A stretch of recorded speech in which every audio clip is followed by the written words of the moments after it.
మన జీవితంలో శ్రమలు ప్రవాహంలాగా నదిలాగా మన మీదకు వస్తూ ఉంటుంది.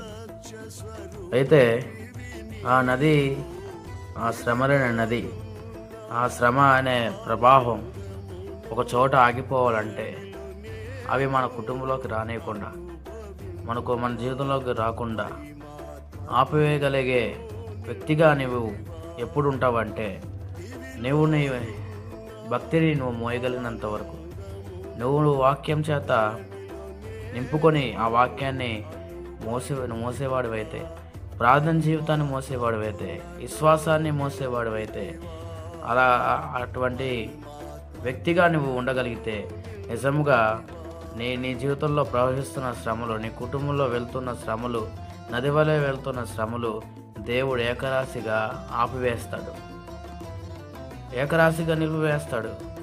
నీ జీవితంలో అటువంటి కార్యం జరగాలంటే ఇవన్నీ నువ్వు మోసే వ్యక్తిగా ఉండాలి. ఇవన్నీ నువ్వు మోయగలిగిన వాడిగా ఉండాలి. బరువనో, కష్టమనో, ఇబ్బందనో అని నువ్వు వదిలేసిన వాడుగా ఉండకూడదు. దేవుని ప్రియుల చాలామంది ఈరోజు భక్తిని, ప్రార్థన జీవితాన్ని, వాక్యాన్ని, విశ్వాసాన్ని బరువు అనుకొని మోయలేక వదిలేస్తున్నారు. దేవుని ప్రియులారా, యోర్దాను నది దాటే ముందు యాజకులు మనసాన్ని మోసి అరికాలు తగలగానే యోర్దాను నది ఏకరాశిగా నిలిచిపోయింది.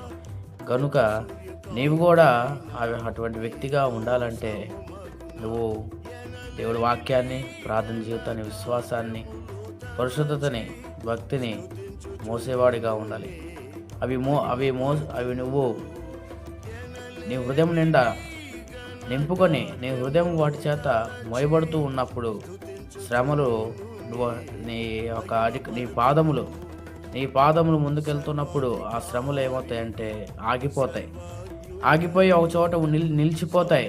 ఇంకా నీ దరికి రాకుండా, నిన్ను కొట్టుకొని పోనీయకుండా, నిన్ను ముంచివేయనీయకుండా, నిన్ను ముందుకెళ్ళనీయకుండా అవి ఒకచోటే నిలిచిపోయేటట్టుగా దేవుడు చేస్తాడు. అటువంటి కార్యము నీ జీవితంలో, నా జీవితంలో దేవుడు జరిగించును గాక.